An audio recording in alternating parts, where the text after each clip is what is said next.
Je ne suis pas folle ou niaise, comme certains le prétendent et le disent, l'écrivent sur les réseaux sociaux.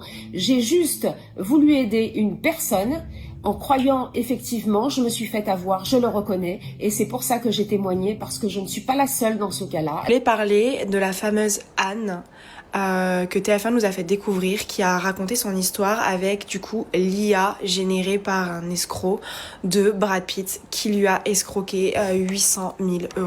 Elle a terminé, pour ceux qui l'ont vu, en hôpital psychiatrique avec une forte dépression et quasiment SDF. Oui, je vous l'accorde, quand on voit les montages, la première réaction c'est mais... Comment Anne n'a pas pu voir que c'était vraiment des montages, surtout à l'hôpital. Je suis d'accord avec tout le monde. Brad Pitt qui demande de l'argent. Mais d'un autre côté, on n'est pas dans la tête d'Anne. On sait pas ce qu'elle vivait à ce moment-là. On sait pas son état psychologique. Ce qui se passe sur les réseaux, c'est grave. C'est que des personnes, pour rigoler, font des montages ou des trends par rapport à Anne. Je lui souhaite, moi, d'être très bien entourée.